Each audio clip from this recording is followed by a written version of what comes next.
Hello, everyone, and welcome to episode 90 of the Ethereum Core Developer Meeting. I'm your host, Hudson, and we're going to get started today with the first item on the agenda. It's a topic that's not purely technical, but we think it's important enough to bring up and have a conversation about, so we're allotting a good amount of time for this. It's something that has been talked about on Twitter lately, a little bit, and also in the Ethereum Magicians forums and others, mainly from Alexi, and it's features versus maintenance. How do we balance creating features versus keeping the network healthy, avoiding burnout from implementers, and promoting implementation diversity and other things like that? So, Alexi, if you want to go over that, and if Regenesis is involved in that, give a definition and stuff like that. Thanks, go ahead. Hi, thank you for Hudson. So I know that there are a lot of conversations happening in lots of places, but I think and I think they should still happen. It's not only the place where to do it, but I wanted to bring it here because otherwise, if we don't, then it would seem like, okay, so these conversations happen on the fringes and they're not really important, and it should basically be that way. But I don't think so. I think we have to. This is where the place where we should start. Just proliferating those conversations because they seem important at the moment. And of course, I don't want to all these issues that have been touched upon. And then I can remind people that in some case recently it was triggered by the increase of gas limit, but this issue existed for a long time.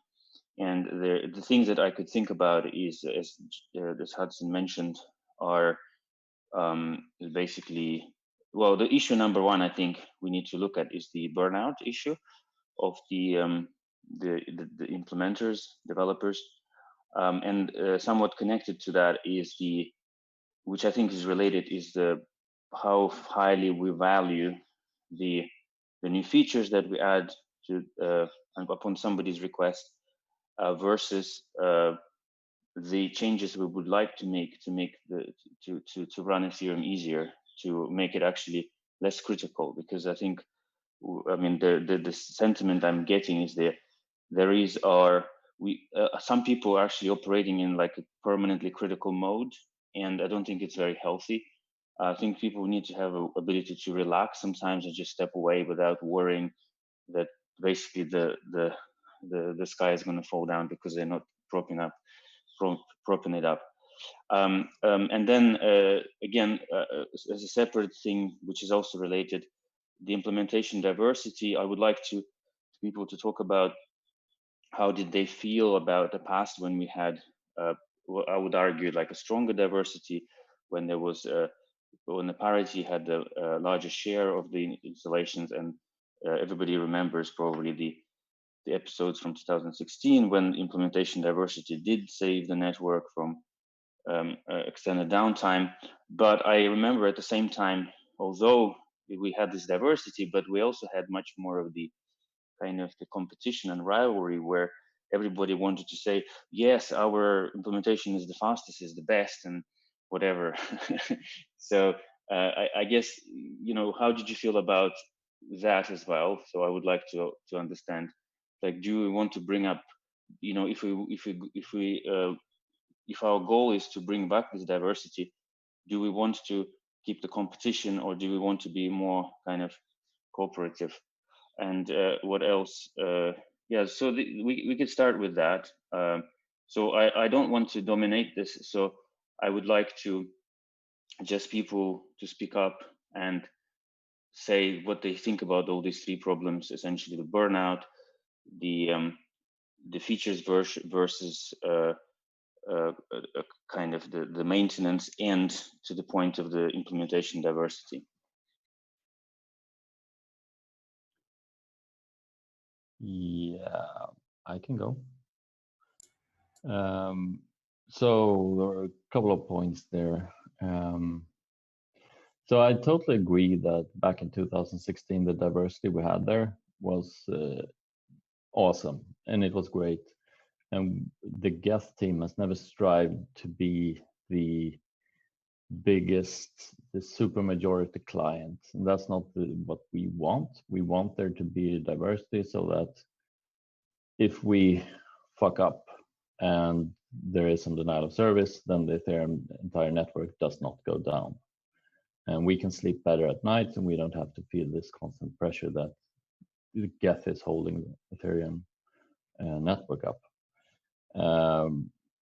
So in an ideal world, yes, we have multiple clients again, and Geth is like one of many clients. Regarding all that, it's a kind of hostility racing between clients. Yes, that I guess was an issue, but we've in the Geth team explicitly had this for a couple of years now, had an explicit agreement not to. I mean, we can boast about things, but never never like we do this and the other someone else does this, or we have this speeds and the other has this one, or we have this much data and the other only has, we never compare. So I mean, I think boasting a bit or highlighting features, whatever you want to call it, is totally fine. But if in general, it's nicer not to drag someone else into it. Yeah, regarding features versus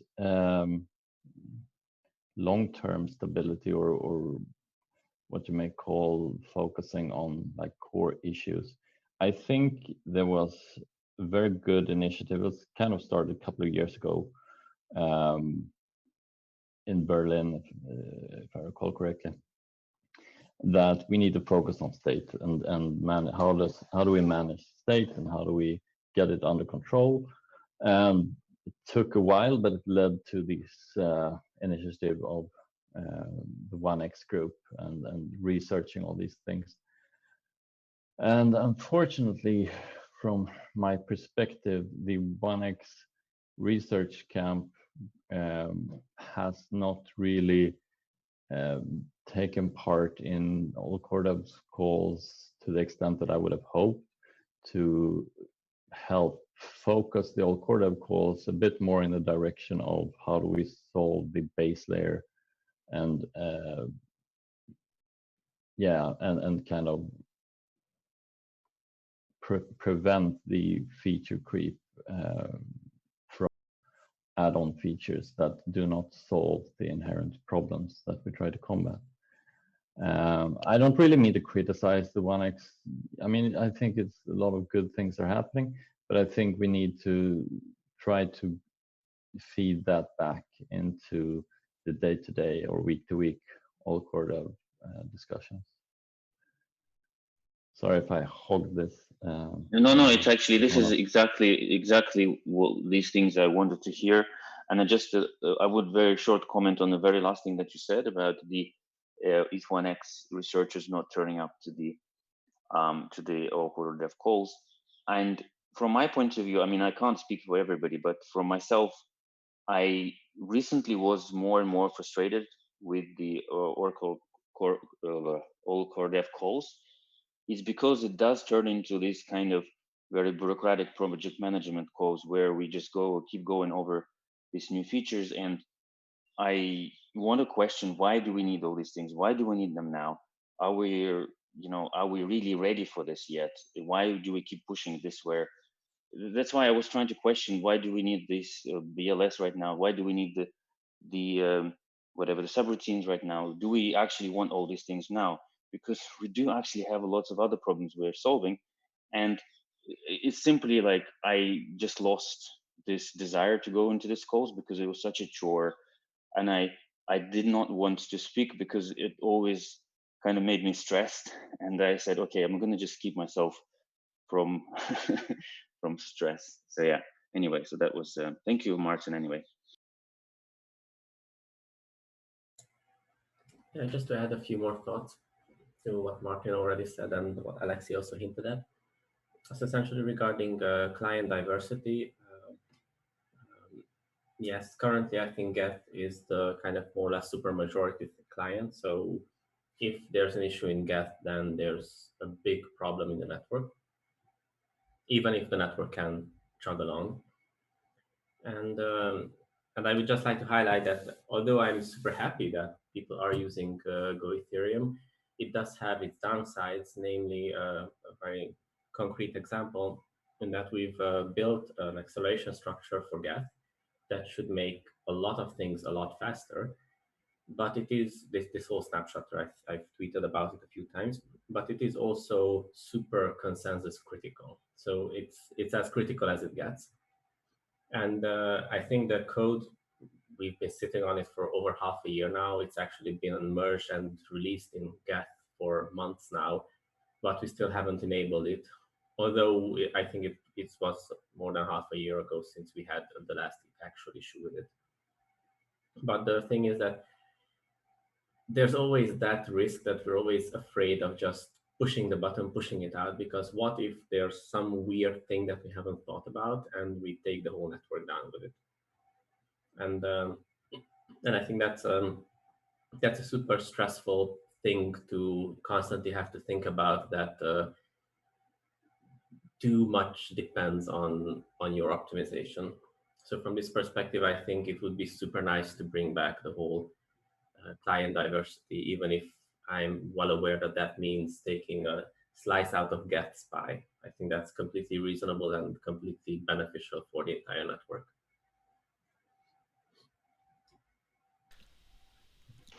So here, actually, I want to ask. I mean, to become a bit more concrete, because we do like. I mean, obviously we haven't heard from everybody, but I'm suspecting that everybody would agree that this is a good thing. But we could keep talking about it, but also we could also try to make it a goal. And I don't know exactly how we're going to measure it, but I think if we do make it as a goal and try to go to it, instead of just hoping that it's going to happen automatically, which it might, but it might not. And so I mentioned in the core in the chat in some kind of bargain. I know that a lot of people don't like these kind of bargains, but essentially it's the way for us to say that we do have this goal of either diversity or performance or both. And until we get to this goal, we're not going to try to implement big new features, because we have to sort this stuff out before we go further. Yeah, otherwise, we all gonna snap, and not all of us, but some of us will snap. So it's a bit pricklier issue, I guess, than just simply agreeing. But I will also later on ask what to see what the opinion is. Yeah, well, okay, so I mean, it's nice to say that, hey, we should really push towards client diversity, but I mean, apart from Geth just going on vacation for a year and waiting for other clients to become more popular, I mean, I'm speaking from my perspective. I don't really feel that there's much I can do. I mean, I won't stop improving on Geth. The team won't stop improving on Geth. So No, it's not for you to do. I think this goal is not for you, because you already. I mean, it's actually for everybody except you, including people who are not core developers, including the people who actually are users, who are dApp developers. Because the easiest thing they can do right now is to just simply go do Geth, and then everything kind of works, right? And I know that people even started to, after all this, like a difficult conversation about parity and open Ethereum, I saw a lot of people making sort of political stunts and saying, "Oh, am I going to stop running parity or something like this?" So, yeah, this is actually contributes to the lack of diversity. I would rather like to people outside of the core developers actually feel that they are also involved into this. They're not simply they if they want us to achieve this goal quicker, they should actually try to use different clients, because otherwise, if they don't use it, I mean, I know they might be a little bit slower and they might not be so familiar with the new clients. They should use them. Otherwise, we're going to be keeping this mode. Yeah, can I just make a clarification? So this is what I understood being your proposal. It's not like the clients should feature freeze or anything, but it's that until we reach a degree of client diversification that we're happy with, we should not do hard forks or add more features to Ethereum. Yes, that's what my kind of bargain proposal is, and that is not to just us but to everybody. Say, look, you've got to help us with that. I think I'm on the fence about actually having a complete freeze. However, I do think there are some concrete things we can do to help client diversity, and it's going to be a thing that's outside of the core developers. You're absolutely right. And it's going to be on a few different levels. One of them is a concerted effort at a communications and marketing level to make sure that everyone knows to run different clients. That there's been some behind the scenes stuff, including months ago with myself and others going to the major miners and saying, what would it take for you to run Nethermind, or what would it take for you to run Besu, or what would it take for you to run Parity or Open Ethereum more? And I know that there was some collaboration there that I don't really know how it panned out because I passed it along to some of the core devs. But some other ideas that, we could kind of brainstorm from with in coordination with core devs is like maybe some coordinated blog post where it has like a run your own core devs, and it has a like old war posters where it's like get in the cause or something stupid like that, like kind of cheesy but something that brings up the issue and people are aware of it. Not something that seems more like a threat of, we refuse to do new stuff um, until we get this client diversity. I think that we shouldn't say it that way necessarily. It might be the reality, but the way we market it. No, I've already said it. Yeah. It's Oh already yeah, no, public. it's already on Uh, the table, but it's the narrative and the way we market it that's going to make a difference. So I think pushing it so more from that perspective is going to be healthier. that I would have agreed with you some time ago, but I don't anymore. And the reason I'm not going to explain why is because we are, although you like to, or some other people like to call this ecosystem a community, but I think it's grown much larger than just a community. So you cannot on anymore say please, please, and everybody will do that. So what we're dealing with is not simply with this sort of nice community, but we also deal with the rational actors, with the businesses, with the game theory essentially. And you have to play by the game of, yes, you have to do both. You have to be nice and say please, please, please, but you also have to understand that a lot of people simply exhibit rational behavior, and they know what other people are likely to do, and therefore they will coalesce on certain action, which basically means that minimum effort, maximum reward. So from that point of view, unless you bind certain behaviors together, you cannot get the result on a scale that you want. Okay, Yeah, you've and maybe changed. to Yeah, you just real if quick. I You changed my mind, so that's what I'm putting on the record. I think you're right. We need to go in the direction you're talking about, and then Tim, passing it off to you. Yeah, maybe to make just like Alexei's point a bit more concrete, right? Like what the game theory looks like, we are a minority client, and basically say you talk with a company that's building on Ethereum, whether they're an exchange, a block explorer, whatever you want. If they're using only a single client, whether it's Get, whether it's Open Ethereum, their entire infrastructure is then kind of, dependent on that client. And there is a cost for them to make it like client agnostic, right? So I think again it's easy for like individuals running nodes that are just watching the network or sending transactions, whatever, to run Besu instead of Get or Open Ethereum or Nethermind. But if you're talking to say an exchange and they're all built on Get, you're asking them quite a significant architectural like lift to get to a spot where they can run say one of each client. So yeah, just to make this maybe a bit more concrete and like what are the implications of an ask like that of businesses that are built on Ethereum rather than just individual users? Um, if I may have a word for not too popular opinion, I would say, uh, like I don't think that client diversity will ever happen, just because, as mentioned many times before, people will run whatever it's the easiest to run. And for example, I would never run a Java-based client because it requires me to install the Java on my laptop, for example. And then there is a second problem. Even with all the features which were already implemented before this moment, not including BLS, for which there are provided various implementations and other stuff, it was found that some clients have a problem with performance, which was never caught before. and no one would ever cut it, I think, in the long term if we didn't start to benchmark recompilers. I don't think it's just a sustainable work to keep 4, 5, 6 clients. More or less, the fastest one will win anyway.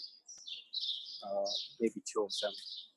But I don't think proposing and trying with all the intentions to push for client diversity will actually pay out at the end of the day. We already see that it was not possible to push for propal, and with the same part, a lot of interest from all other parties already invested a lot in maybe their modifications of gas or OpenEthereum or any other client. I don't think they will ever switch. If they wouldn't switch for kind of direct benefit, which would be potentially as a features, which is hard because they have to be implemented everywhere, or for performance, which is much more difficult for me to estimate. But I mean, I don't like, maybe it's a personal opinion, but I don't think that a client diversity in any form will work in the long term. Thank you for your opinion. Actually, that's very interesting. So I'm just going to answer too quickly. So I would not say this is completely wrong because I don't know. Obviously, we're speculation here. But I would also add that it's not this particular kind of bargain that I'm suggesting. It's not only about client diversity. It has a secondary effect because, as you say, that it will take a while for the client diversity to materialize. If people or we actually, it's going to take us a while to understand that this is not going to happen, right? But I think even if it does not happen, and it takes us 1 year to realize this, I bet that within this 1 year, we will actually have more performant client coming into the scene. So it might even happen. So at least what would have achieved, we would have given people more chance to catch up. So one of the issues I think is that it's really difficult to catch up with.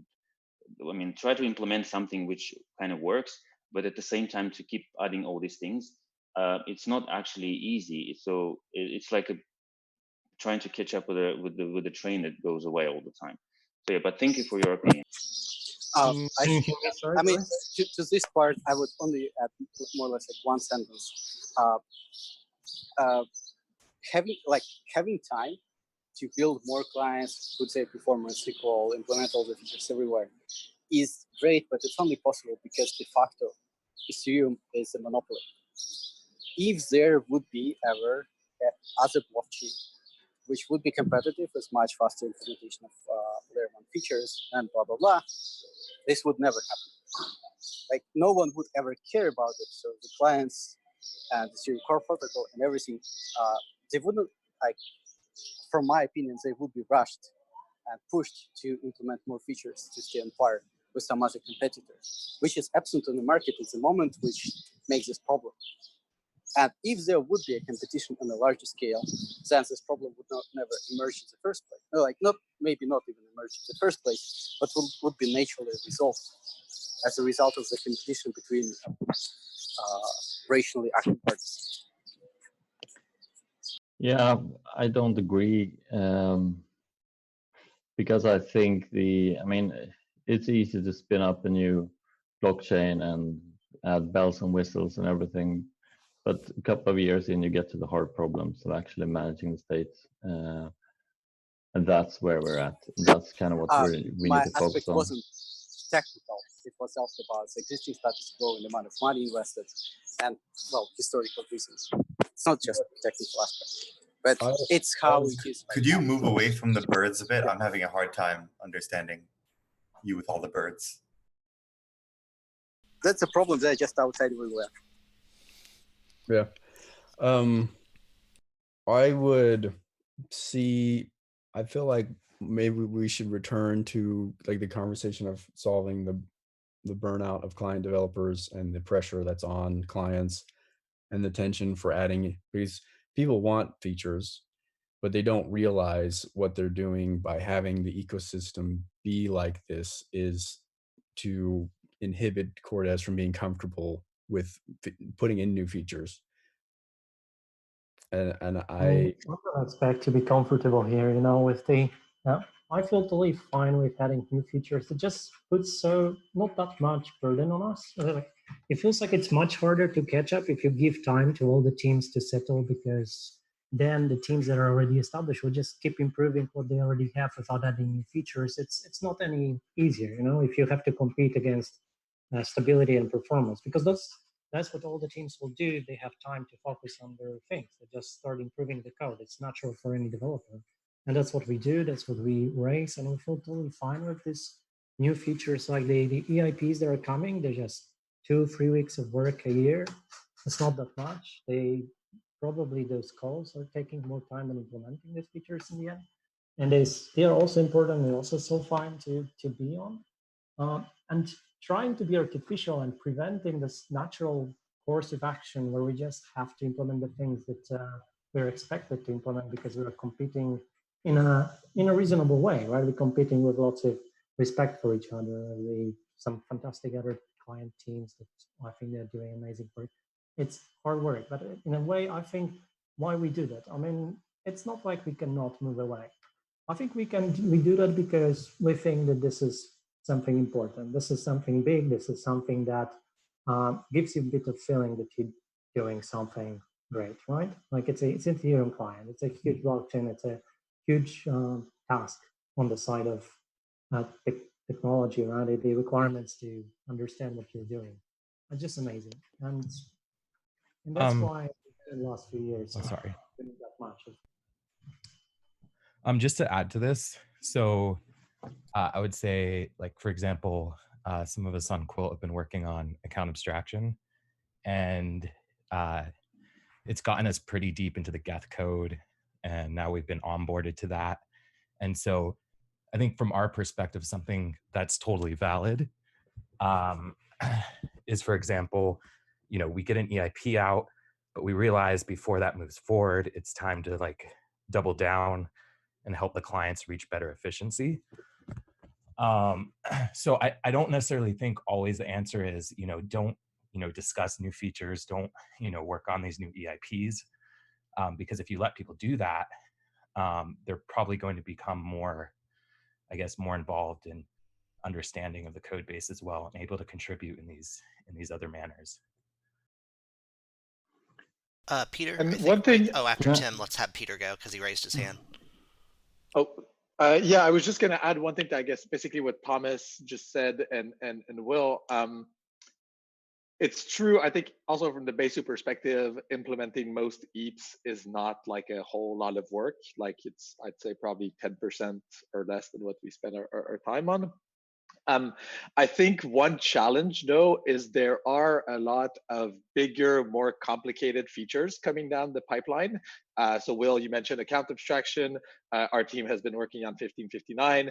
Alexei, you're obviously leading a lot of work around witnesses and whatnot. So there's like these huge changes that seem to be like much bigger than your average EAP that are coming down. And I think given that it's a risk that will probably never reach zero, and even with the BLS EIP, the Get team is saying that that's like a pretty risky one. I think it's a spot where like having client diversity is kind of a hedge against the complexity of those features. So even though I agree that most of the feature work so far in terms of EAPs is not like the bulk of the work, if we do have these way more complex EAPs that come in, that will obviously have a higher risk of a split. It seems like maybe just having more clients there is a way we can protect against that. Let's see that Ethereum 2 has the same situation, a lot of client implementers, and you still will end up with some clients having majority of the network, because in the end, some of the clients will be better in some use cases, the other ones will be better in some other use cases, and some of them will be just better in most of the use cases. One thing that we can potentially improve if we can ask for something is maybe a slightly stronger separation of research and the client development, like what we have in Ethereum 2. You have the researchers that are providing very detailed specs of how the things are done, and then the client implementation teams are not burdened with doing so much of the experimentation and research And also there is not an implementation of huge new features in particular code base. But whether we want to really change it or want to complain about it, I mean, not sure. So at the moment you have the Geth team, and Geth team is doing amazing work on the research side, adding the actual implementations of advanced new syncing algorithms, right? We were doing this kind of beam syncing implementation, and that was coming from Trinity research team. And this means that it's really hard to catch up in those cases. But again, maybe this is the way to go. This is part of competition, of being innovative. This is actually the good outcome of the diversity. Different teams will be coming with some big things. Those big things will be competing with each other, and then we'll be implementing. So maybe it's all about sharing those outcomes as soon as possible, writing better specs. But can you imagine actually enforcing writing specs on people who are already so much trained with what they're implementing? Like like Peter, as he said, myself probably, we're doing quite a lot of coding work, long hours, and if you want to add on this, just sharing that work with other clients will be hard. We want it, but it will be hard. Let's go Peter, then Martin, then James, based on who raised their hand first. I was just gonna say, let's go by hands raised, so we can keep maybe a little more like in order. Go ahead, Peter. Thank you. So I wanted to. So Thomas mentioned a bit back a couple minutes ago that essentially writing the EIPs takes relatively little amount of time, and I think his suggestion was that we shouldn't really suspend it because it's not really that big of a burden. And I would like to voice my disagreement with that, because although you can debate how much of a burden of it is to implement it or not, but I think most of the people take it for granted that they implement their code and then somebody else will find the bugs in it.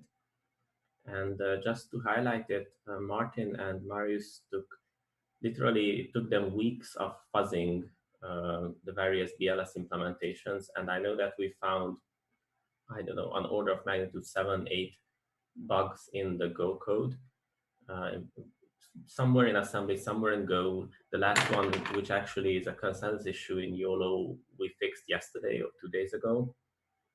We actually also managed to crash Besu. I'm not sure whether it was Nethermind or I don't know. There was a third client in which we found an issue. And the thing is that each of these cases would have been, I wouldn't necessarily call it catastrophic failure for mainnet, but a very serious problem for mainnet.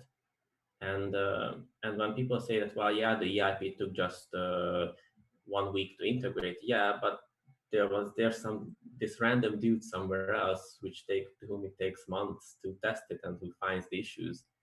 And it's easy to delegate that to somebody else, but so the reason why currently the Geth client is, the Geth team really picked this testing up is because since we are the majority of the network, for us it is super important that we are correct, because we cannot afford not to be correct. Because if we are wrong and, for example, Nethermind is correct, then it doesn't matter that Nethermind's code was correct and ours was wrong, because the network went off on the wrong chain. So for us, it's just an extra dump of burden just to verify everybody else's code or our code. So that I just wanted to highlight that it's not really fair to say that an EIP is little work, because it's a lot of testing work, which is completely hidden from everybody currently. So that was one thing. And the other thing regarding features and different clients working on different features, I think that's completely. So, for example, there was this Trinity's beam sync versus Geth's snap sync. I think these are completely healthy. I wouldn't call them competitive things. I mean, these are experiments that the clients are doing. The nice things about these experiments are that individual clients can try them out and can roll them out. And if they work, then other clients can pick it up. If they don't work, then it goes to the trash can. And we've thrown out at least 6 pruning algorithms, so it won't be the first time some of our codes ends up in the trash can. So these kinds of features, I think we can definitely work on and improve. But anything that requires global consensus across every team, I think that's a very, very tough task. Okay, Martin, then Artem. Yeah, I guess Peter said a lot of what I was going to say.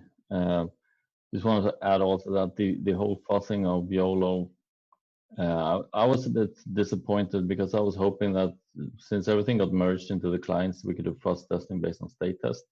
But it appeared no other client actually implemented it as state test. We actually had to do the fuzzing on the test network, which took a lot of time. It was very inefficient, but despite being so inefficient in our fuzz testing, or actually not me, it's Marius, I should take credit for this.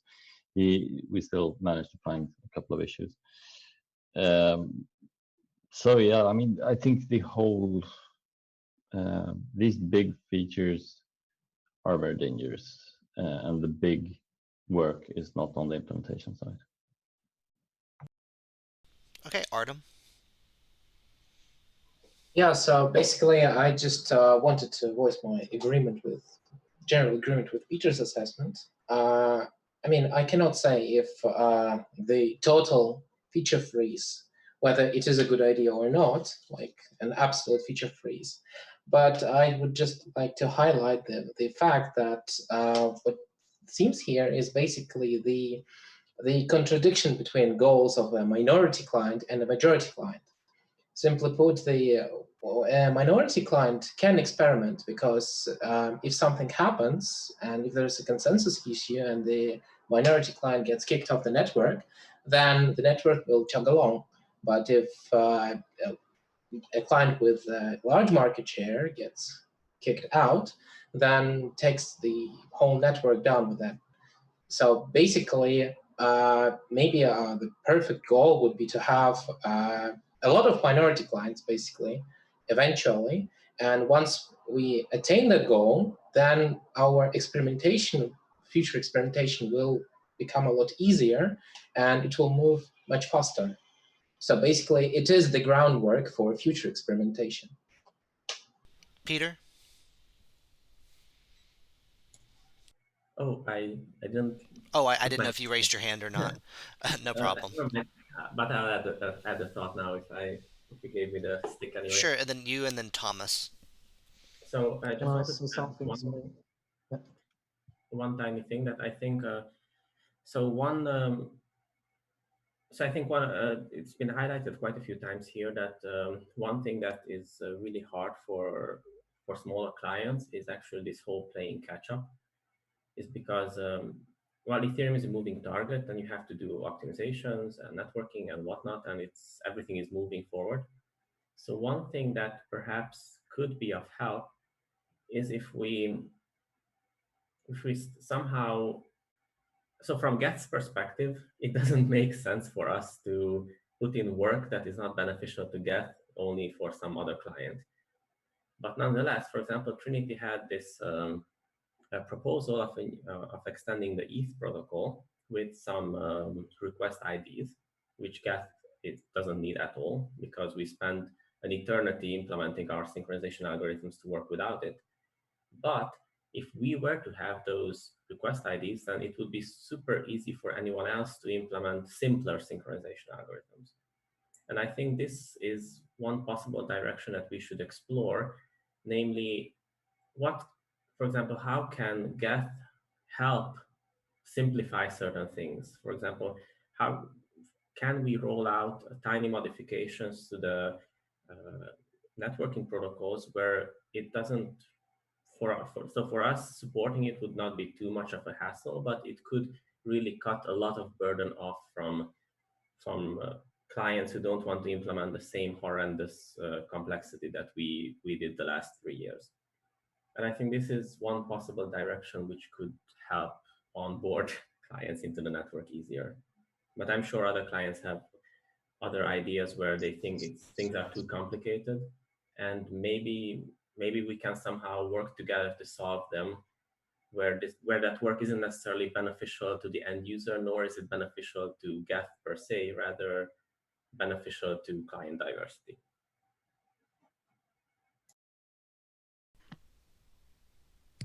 So there will be Two things probably that I want to respond to. The first one, when we were discussing whether the IPs are big thing or small. So I totally agree with Martin that it's a lot of work on testing. But I think it shows this blurred line between various teams maintained by the Ethereum Foundation that are having theoretically different roles that are actually within same team. So we have like testing, hive testing, security of the network, experimentation, research, and the guest implementation. And these are practically the same people, right? Working on all those things. So, and this is great, and it probably helps to deliver good stuff. But at the same time, this is what makes it a bit more single client focused, because those people feel more emotionally attached to Geth, right? So they'll be implementing things in Geth first, improving things in Geth first, speeding up things in Geth first, testing with Geth first. And this obviously makes it harder. But again, for the network, I think we should focus on what's best for the network. And best for the network is to have at least one super stable, super efficient client. Now we do all our best to have two, but obviously one thing that's most important is to have Geth. Now this puts a lot of burden on the Geth team. So then if we want to simplify it, if Geth team actually is looking for something that makes it simpler, then maybe we should consider splitting those roles and having this security and testing to look a bit more client agnostic. And Tucat's like always picking up 3 clients on an equal basis and implementing the improvements in the same ones. Whether this is desired, I'm not sure, but this is proposition. The second thing that just Peter mentioned was like the example of request ID. I think this is one example of the things that I'm slightly feared about, because these are improvements to the things that are already there. And these are particularly things that are hard for us to use to gain a bit more of the usage of the client, right? Because they are slightly invisible. They are equally accessible. As Peter said, this would be relatively simple to implement in Geth. It would be actually coming back to the synchronization improvements again in Undermine, a lot of work. And I know it can be helpful in the long term, but this is actually one of the biggest burden things if it was introduced. Like the things that are not in consensus, not EIP, like the changes with ENR, request IDs, some network optimization. These are very hard to implement and never visible, so they practically decrease this diversity of the clients, I think. Let's do Alex, Vlasov, Tim, and then Alexei. Yeah, I will be quick. I think Thomas kind of already explained what I wanted to emphasize it. Even if feature freeze happens and all the clients become equal, it's difficult after this point to then see the difference and actually kind of rationalize why to switch to another one. If they all become equal, and if you use guess before, you will just continue to use it after. But Thomas already mentioned it. Okay, Tim. Yeah, I guess related to this testing and security infrastructure question, this is something that we at BaseU have tried to take more of a role in, but it's kind of hard from the outside sometimes to understand what's the most valuable thing we can do and how to actually contribute value. So for example, last year retestet was kind of the big thing. We implemented all of that, and it seems like it's maybe not as critical in terms of infrastructure now. We've tried to add some reference tests to the EAPs when we implement them, but there's no. It always feels like we're kind of stumbling slightly in the dark and trying to do our best, but there's no way to know in advance. Oh, these are actually the 3 most important things with regard to testing and security that we could do, and if we wanted to have the highest impact, this is how we should do it. So I guess a bit to Thomas's point, there would be. If it was less dependent, I think, on just the EF generally, and or at least I don't know if it's like a question of documentation or having a more explicit process. But yeah, we'd be happy to contribute to those things. But I think for us, we want to figure out what's the best way to spend our time when contributing to that. Okay, Alexei. Yeah, so I wanted to address the couple of things about the implementation diversity again. So first thing is that this point of view that we should just let the what they call market decide, just let the things as to go as they go, and somehow, you know, if the equilibrium of the situation we have now is basically like one majority client, then we consider this inevitable. But I disagree with that. I think we do need to try an action to change the equilibrium, and the way we do it is to shift the incentives, and that's why I started to think about things that might actually shift incentives of different groups of people into the right direction. Otherwise, we just throw our hands and say, oh yeah, oh no, can't do anything about it. And the second, this idea about if we do get to the implementation diversity, so what does it actually buy us? Actually, if you think about the Ethereum client is at least at the moment, it's a quite specialized thing, and it does require a lot of expertise to operate. And so if there are, let's say, 10 different clients, let's say the ideal situation, and if you are a big business that wants to proper support, wants to utilize it, wants to have like a direct line to the developers or something like this, you can't get it with Go Ethereum, because there's only 3 people there sitting there who could actually answer your phone calls, or they won't even talk to you because they're so busy. If you had like 10 different teams you can choose from, you can just figure out which one you kind of like, or maybe approach the ones that they currently available or something like this, and then it will grow the entire ecosystem bit more, because you spread things out, you decentralize, and that's I think we should try to do that at least. Okay, and then I think we had Peter, Alex, Greg, and James. I think. So let's definitely keep things not super long. Everyone's been really good about that so far, but just as a reminder. Uh, okay, I'll take it as a personal note.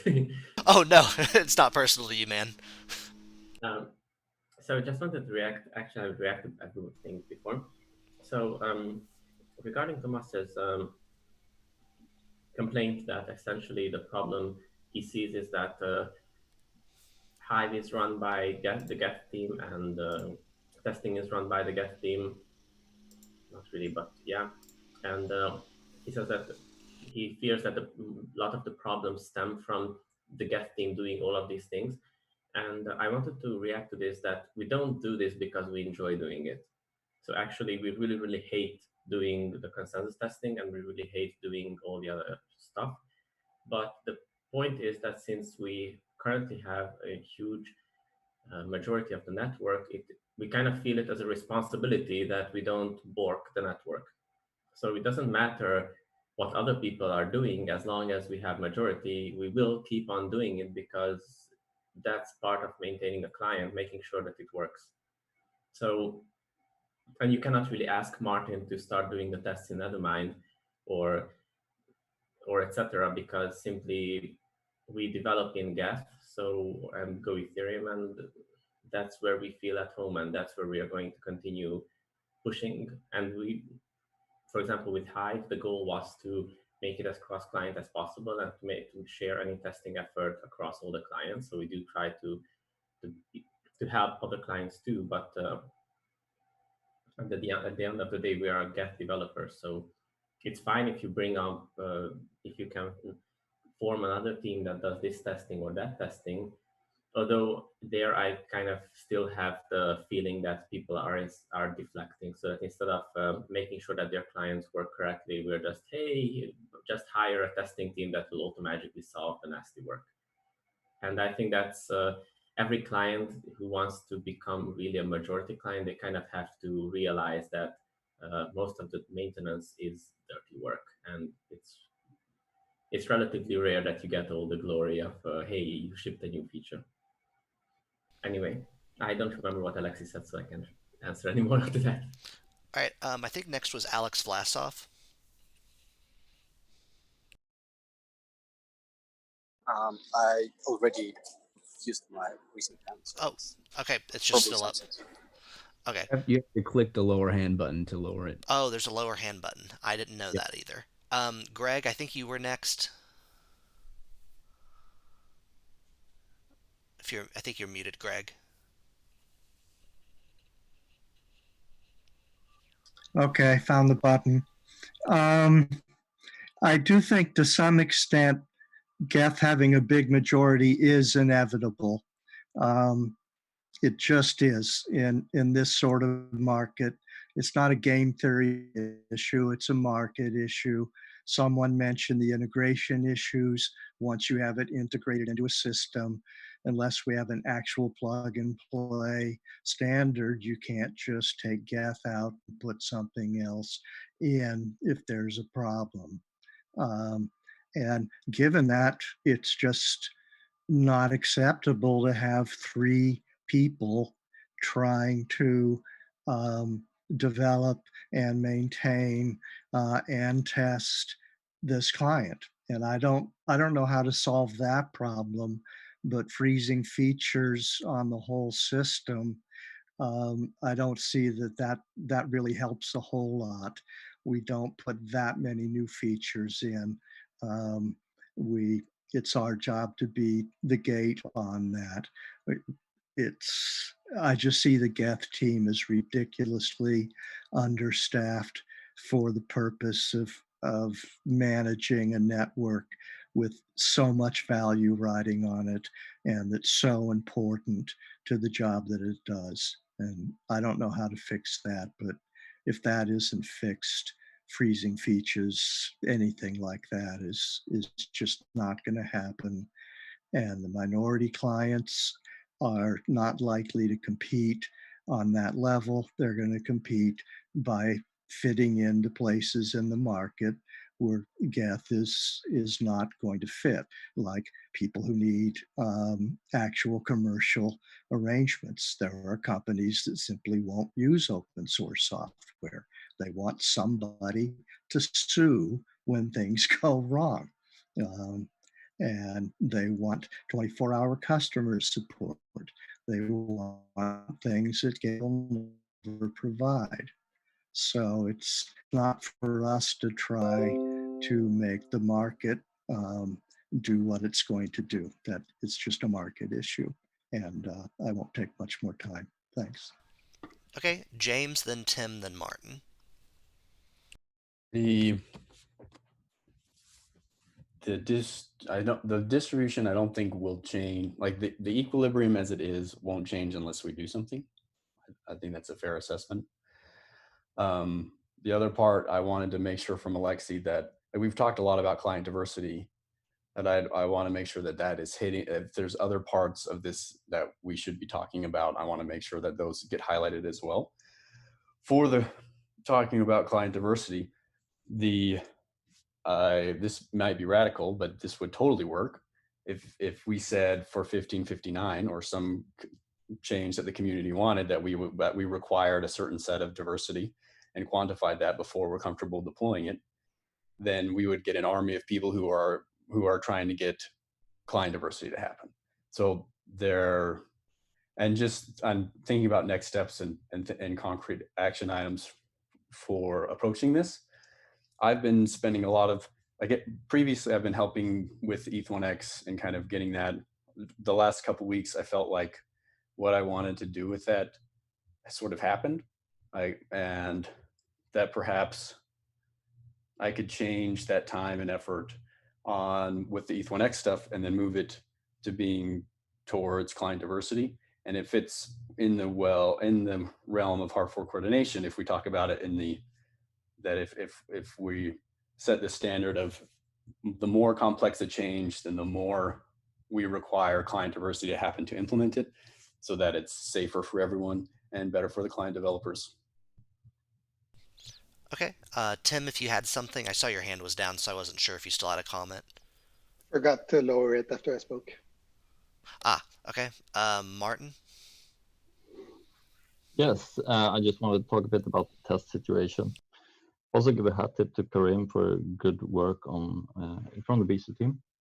But actually, so testing is one of those areas where if you don't know anything about it, you kind of imagine that testing is easy and it's a good like entry level task, and in fact that's quite the opposite of how it is, because if you're going to write a test or validate test or make sure that it's a meaningful test in Ethereum consensus, you need extreme knowledge about exactly what the EVM is supposed to do and should do and what might be interesting corner cases.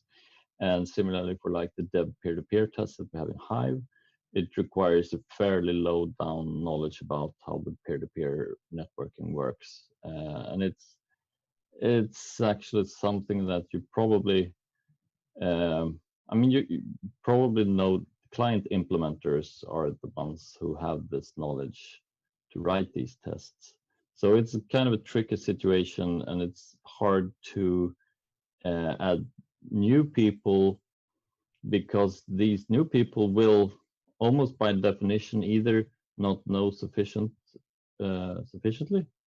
for the task at hand, or they will also have their other day job of being a node developer on one of the clients. Maybe we can try to include more people from the other teams into the test team that the foundation has.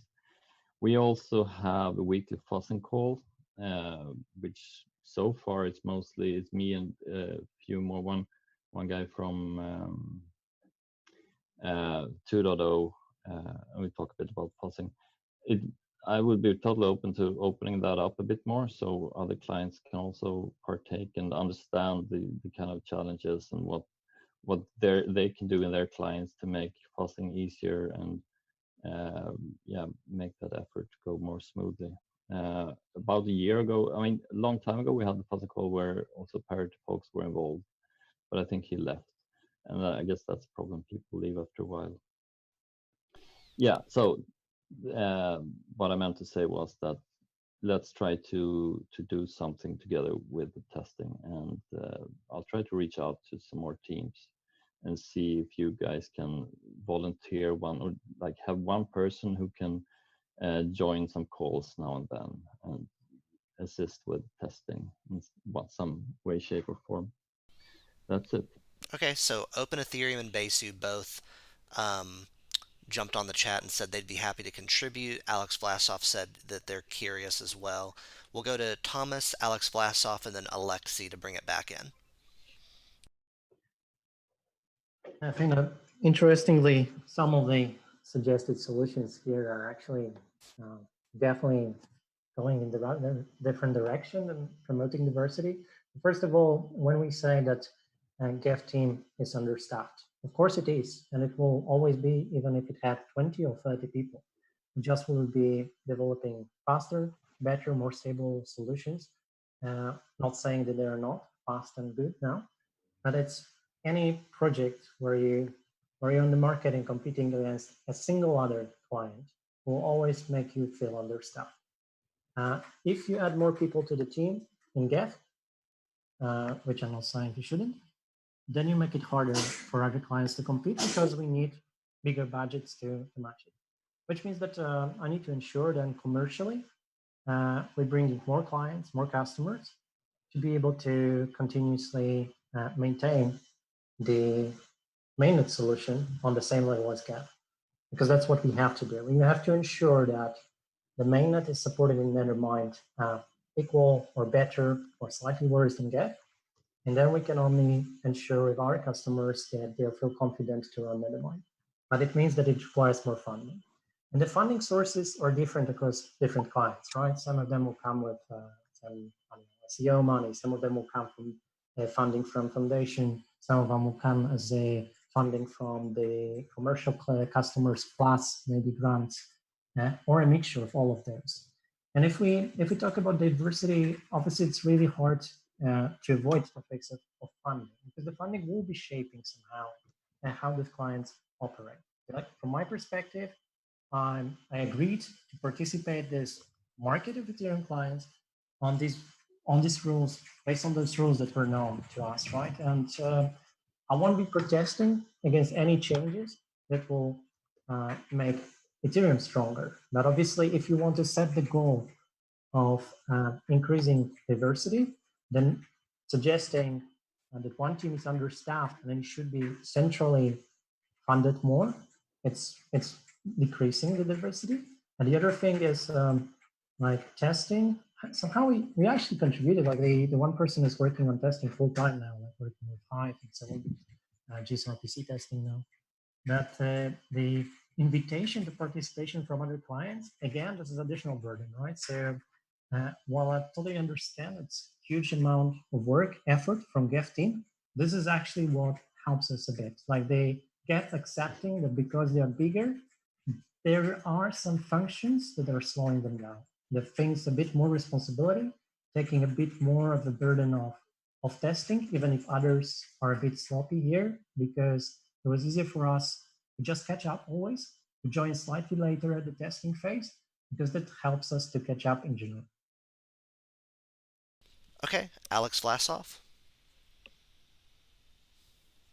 Yeah, my kind of it's more or less like a maybe naive reaction to what Thomas said before, that you have to perform certain testing. You need to have a person who actually knows the client from kind of from the bottom up. Maybe it would be kind of maybe not a perfect solution, but maybe it's better to just take people from every team, mix them up together, and say, now there is no client team as a whole. There is a team who does implementation in 3 different languages and features whatever they want for a network layer. There is a team who does it for EVM, and there are a lot of implementations of EVM right now. There is a team who does, well, let's say whatever, storage model. And then you have all those people who actually know what they're doing in this whole client ecosystem, but they work separately. And even while if you neglect a couple of different languages here, they still would be able to synergize better if they work on some joint problem for which in every project there is not enough people to test. Maybe it would be better. It would be hard to standardize interfaces between, but it's a technical problem. But maybe you can start finding solutions better. Okay, Alexi. Okay, thank you. So a couple of things. So first of all, I would like to remind everybody that we seem to a lot of the suggestions seem to fall back into this comfortable territory of, okay, this is something that core developers has to do. But I want to remind what I said before is that which I'm convinced that any solution that actually works has to include people outside of the core devs. I don't think we, like as a little group, can actually solve this. We need to have help from outside. So anything which kind of only like, oh, let's do this call, or let's do this bit more testing here, I don't think it's going to work because it doesn't have enough power and momentum to push back on this has to have like some sort of cooperation. Another point is that Thomas said that the rules were known from the start and therefore we can't complain. I disagree with that because we all make mistakes. We change our we change our mind. We find ourselves in a very different circumstances from what we were in, like, let's say 3 years ago. It doesn't mean that, okay, if you got there, you have to stick with it. It's like saying to the Geth team at the moment, because you're there, you can't leave. You have to stick there. It's inevitable. Just deal with it. I don't think it's fair, to be honest, to do that.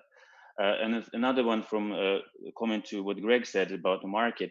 Again, this inevitability, I just simply don't believe in this. First of all, I would say that there isn't actually like a lot of market around the core development.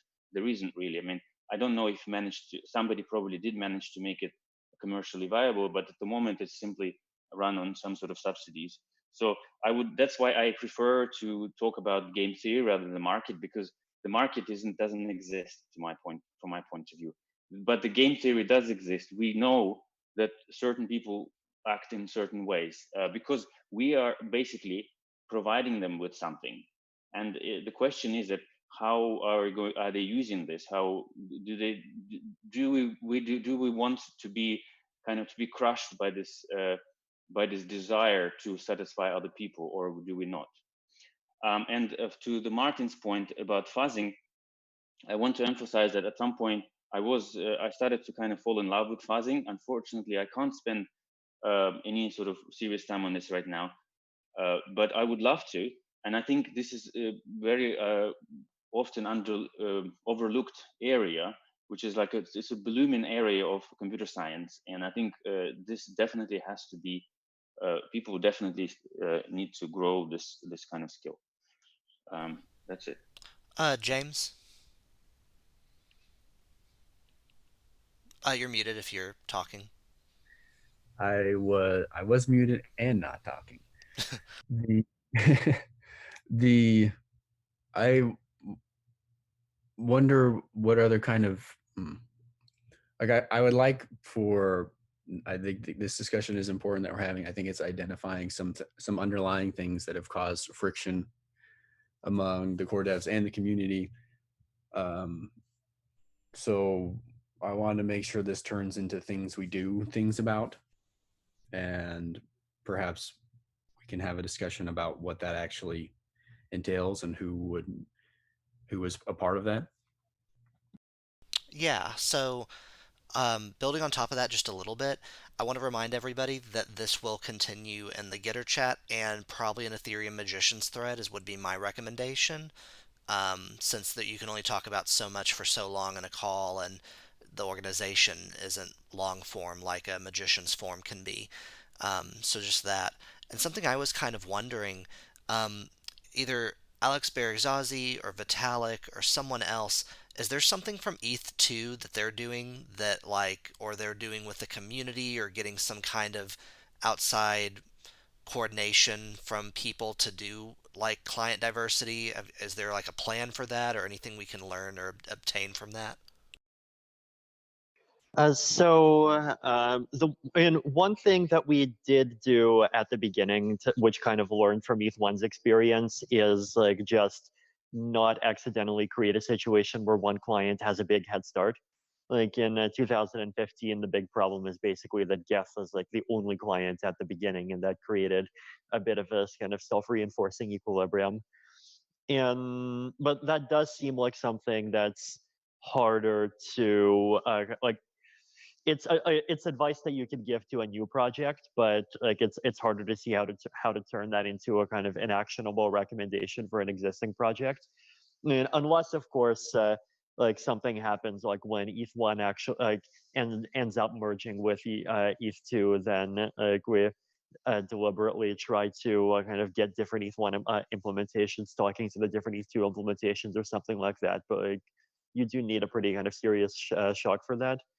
And then in terms of, so the main thing that we're kind of doing there is just supporting multiple implementations and kind of committing not to launch the phase 0 until it's ready with multiple clients, which it seems like it is with about four about to connect to Altona. I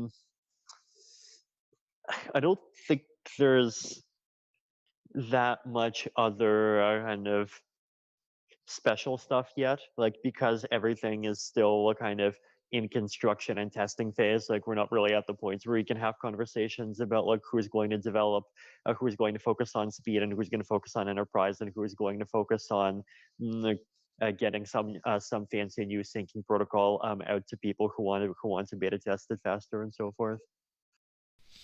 I see a few hands raised. I don't know if they were from before or if someone wants to talk again. I think Martin just did one.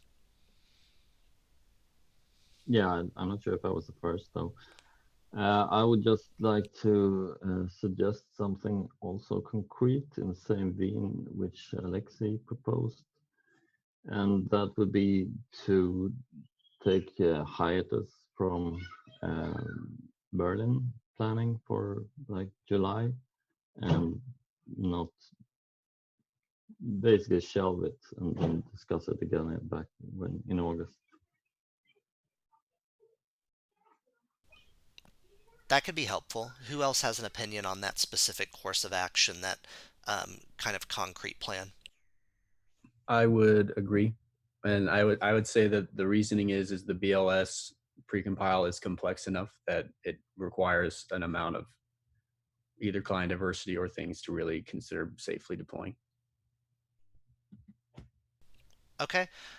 Something else. I want to wrap this up in about 6 minutes so that we have 10 minutes left for Matt to go over their EIP that was just an EFI that they're going to be introducing because they did attend the meeting today to do that, and I want to definitely give them time if we have it. Otherwise, everything else can be pushed back to the next meeting or not even discussed at this point as far as Berlin EIPs go. And we can continue a lot of this features versus maintenance stuff offline and then bring some actionable items to the next meeting is how I want to proceed. But I'm definitely open to people thinking there's a better approach or a different venue or other than Ethereum magicians in the chat room. If people have ideas, that would be nice as well. What other comments do we have on this, or do we want to wrap this up? I, from the cat herder's perspective, wanted to say something over here. From the discussion, it appears to me that there are some kind of coordination maybe required among the clients that we have, like resources are available, tasks are available, but the missing link is the coordination maybe, and that is not on anyone, not on any individual client, that what they are doing they need to report it to somebody because it's open and it's transparent via GitHub. But sometimes it may be an important information that is slipped. So I feel like I have been here for a while, and I feel like that Ethereum cat herder group is some kind of underutilized, and they have been doing some of the coordination jobs, and this is one of the area there where they can kind of provide a lot of help to all these clients, kind of syncing up together. And uh, as as Martin mentioned, that there are a lot of jobs for testing, and Get team is only doing. So if we can get this information and share it and reach out to different clients, trying to get people for that particular activity, could be very helpful. Cat herders can play a major role over here, but I really do not want to impose everything on that. I just wanted to throw this idea. So if people agree to it, we would like to do that. And we can plan and discuss something, coordinating different meetings that may be required or something. Yeah, a coordination task, especially ones that require meetings, we can the cat herders and people like myself and James can route to the cat herders or coordinate ourselves. Even though it sounds like a small thing, a lot of it, this miscommunication of not understanding the other team's resources and what they want to do and approach, I think is an issue that we definitely can help solve a little bit. So I'm going to let this finish out by going back to Alexi. If you have anything final you wanted to say, since this is your topic. If you don't have anything, that's fine too. I was just gonna say thank you for everybody to join the discussion, and I hope that you felt as I do that it was useful to do that, and that it was definitely right to start this conversation here, although we sacrificed a lot of the pretty much the entire agenda, but I hope it was the right thing to do. So thank you, everybody. Thanks, Alexi. Yeah. Thank you. Definitely the right thing. Yeah, I agree. Okay. Let's go ahead to the last one, and then we'll go over the previous decisions made and new action items. So the next thing would be EIP 2718 type transaction envelope. There's a link in item number 3 that you can click on to view that. And that would be, I think Matt, you came here for that one, right? I did. Go right ahead. Thanks, Hudson. Two quick things before I go into that. I just want to say that was a really great conversation. I was glad to kind of hear that talked about in all core devs. I don't want it to seem, especially after that I'm like trying to push more changes into the protocol. I'm just here to try and champion the CIP. So at some point in the future, whenever we're adding changes again, if we do a freeze or not, that this could potentially be included. And then this is also, I think, the first time the CIP has been made into an all-core dev. So I'm not exactly sure from the EFI EIP if that means that I need to come back at a later meeting to determine if it can actually become eligible for inclusion. So if you can just let me know what the procedure for that Yeah, is. you'd be coming back at a later time to determine if it is. If this is the first time it's being discussed, then it would be more of an introduction to the EIP, and then if it's EFI or not would be determined in the future. So it's actually, we put it on the agenda incorrectly.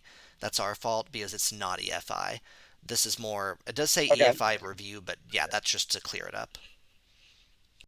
Okay, that's what I was thinking. Yeah, so let me just introduce it real quick if you guys haven't had a chance to read it. The EIP is 2718 typed transaction envelope. This is really similar to something Vitalik proposed in EIP 232 back in early 2017. The problem it's trying to address is we're trying to introduce new transaction variants. There's been a lot of EIPs over the years that have wanted to introduce new transaction formats. And right now, the best way to kind of do that is identifying them via their field counts with the RLP encoding. Or with EIP 155 or 155, we did some bit packing to get the chain ID into the V element of the signature. So these have kind of caused problems about how do we introduce new changes to transactions, how do we have different kinds of transactions. And so this EIP and like EIP 232, we want to create some sort of like RLP tuple where we have an identifier as the first element that says what this transaction is going to be and how to finish decoding the second element of the tuple, which would just be some RLP bytes. And so this way we can introduce like new types of transactions that the mempool can understand differently. And we can also try and make it a little bit more verbose, like in the sense of the chain ID. So we're not doing the sort of bit packing. I think this has led to some complexity in the client implementations. So that's the like really short description of the type transaction envelope. Just 2 quick points on the backwards compatibility. For legacy transactions, I don't think this is going to make a huge difference in the near term for how tooling interacts with the Ethereum network, because what we can do is we can create a special case for the first transaction type, and we can say that the way that you hash this transaction type is equivalent to the way that we're currently hashing them. And so this way we can just have the client implementations kind of transform these legacy transactions that might come over RPC and transform them into the new transaction format, and the signing will be equivalent, so that won't be really a problem. Okay, I think that's actually the main backwards compatibility thing to note on. A couple proposed transaction types that I've seen over the last year, just to wrap this up, is the EIP 1559 is going to have a new transaction type, and over time, this transaction type will eventually overtake the legacy format. And there's been a little bit of desire to break 1559 up into a little bit more manageable piece because it's already such a major change. If we can put some of this into 2718, where we're confident that the transaction type system is working, then I think that will make 1559 a little bit more digestible.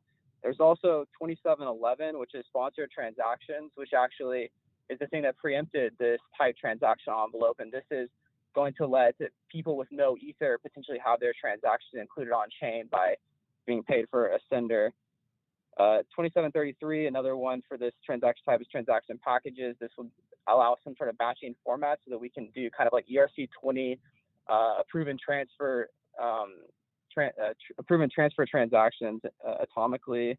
Account abstraction, EIP 86, transaction post dated 2242, temporal replay protection 1681, and then obviously EIP 155, simple replay attack protection. So these are all things that I think that the transaction type format can help make a lot more verbose and easier for clients to implement and more digestible for people to understand on the network. So that's my summary. I don't know if anyone has any feedback already from that. Yeah, any questions or feedback, anybody? Yeah. I like 2718. Okay, Martin. Yeah, sorry. So I just want to, so if you wrap transaction but don't re-sign it, you have wrapped it and the data that you have wrapped is the signed data. What's to prevent someone else from wrapping it differently? From someone wrapping the transaction differently? Yes. Could you elaborate on like what are you No, afraid maybe of people wrapping? maybe I should just comment on Sam instead and ask my questions there. I think since we're so short on time, it's a Sure. bit of a technical discussion. Okay, sounds good. Anybody else? And there is a Ethereum Magicians link in the EIP and the link that we have in the agenda.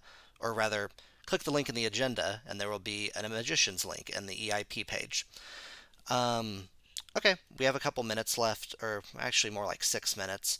Let's go over last time's notes. I think we have them. Is this 89? Yeah. Let me get to those real quick. I forgot to put the link. So this would be meeting number 89's minutes. So to decisions made from last time, 89.1 is for the testing static call client. James will follow up with Martin in different teams over the next week, and that can be discussed in the next core dev call or on Getter, and then maybe a decision to include it in YOLO will be made. And this is for the testing static call and client. Okay, this was the one that was in YOLO, but we hadn't decided if it's going in Berlin. Is that correct, James? Yeah, and I don't know what progress that's been. I was on vacation last week and don't have any update. Okay, we can move that one. We can move that one either to next call or beyond July, since we are taking a break from Berlin stuff, potentially. Actually, we should decide that before we go forward, really. We can still leave it on the next call. Okay, you'll just follow up on that. That sounds good. Also, just before we go forward with the decisions made section, what do people think about taking July off while we kind of figure things out to take July off to not do anything in Berlin related? What do people think? I think it's important. Well, our work in Open Ethereum is pretty much done, so. Okay. Anybody else? Same for Besu. I mean, we don't feel that strongly either way. Yeah, and it's basically done. And it sounds like during this, Martin is going to do a little bit of coordinating to get more people involved in testing or fuzzing or things of that nature. Right, Martin? And so this would be a good time for that as well. Theoretically, yeah. I was planning to take a bit of vacation since it's summer now. Oh, that's probably a good idea. Okay, well, we can put that on hold too if you want. It's up to, the people doing it. I think the good reason to do it is as part of signaling that it's an important issue. For some, it's been so as part of hard fork coordination or network upgrade role. It's really difficult. It's difficult to be in between the core devs and the community on some of these things. But I feel really strongly that it's important that we give a buffer and a space for the client devs to do the work they need to do. And I think a lot of the community would care more if they were more aware, but it's hard to even just know all of these things. So I don't think it's a something that is done intentionally to not pay attention to these kind of things. Like the natural order was for the system to go into this one client dominant, which is pretty natural. Yeah, so I think in order to get this message across, obviously it's not enough to just talk about it once. What we'll have to do, unfortunately, or maybe I don't know, is this has to be discussed many times with a different sets of people. I think this is how you're going to spread this around. Just talking about it once somewhere, most people are not going to see it. This issue needs to be carried along and discussed in all sorts of places in all sorts of ways with different sets of people, so that people understand it a bit more. Great. Then let's take July off from Berlin stuff, regardless of if people are done or not. That can include testing, since Martin's going on vacation at some point, and everyone's kind of really tired of that stuff because they've been going really hard at it. And we'll focus on the stuff that Alexi brought up in the next meeting as well. And a few other, like maybe the 1559 call can be brought up in the next meeting too, but otherwise we won't make the next call too beefy. from like with technical stuff, we'll kind of talk about the next steps for solving some of the things Alexi brought up. Yeah, and I'll focus my efforts on client diversity. Okay. As part of network hard fork coordination or network upgrade role, having that be the short-term focus. Okay, sounds good. EIP, this is a decision 89.2, EIP 2565 to be moved to EFI officially. That happened. I don't know if the EIP is updated. We'll have James, if you could look at that from 89.2. Yeah, look at that. Alex S. And team to look into another security audit for the ETH 2.0 deposit proxy contract that utilizes EIP 2537. We haven't looked into. Oh wait, I thought this was the bounty. Security audit wise, I need to catch up with the people doing that deposit proxy contract, like all of them, and see if there's an audit. Unless, does anyone know about there being an audit for that contract yet? A security audit planned? Okay, yeah, that was mine, so I'll pick that one up for sure. And then actions required. Kelly will share the test vectors with Thomas and others on Gitter. I believe I saw Kelly do that. Am I correct? We couldn't find them. Yeah, so I'm not. I don't know, Thomas. I don't remember if you have them. Yeah. No, I didn't get this test piece. Okay, we can work with Kelly to get that going then. So that's last time. For next time, we don't really have any, as far as the note taker. For decisions made, we're going to take July off from Berlin, and as much time as people need to take off from the testing role and the testing actions, I suppose, for Berlin using the YOLO testnet. Another decision is to continue the discussion of item 1 from the agenda for meeting number 90, and we'll continue that at an Ethereum Magicians Forum and also at a Getter chat and any other venue that we feel appropriate. So I'd say those are the only two decisions made, or action items or decisions made, depending on how you want to view it. So is there anything else that I'm leaving off? If people are upset about it, they can tag me. Just throwing yourself out there, James. Okay, that sounds good. Let's end this then. We'll meet again in 2 weeks on July 10th at 1400 UTC. Thanks so much for the conversation, everyone. I think this was really good, and have a good day. Thank you. Bye. Bye. Thank you, guys. Everyone. Bye.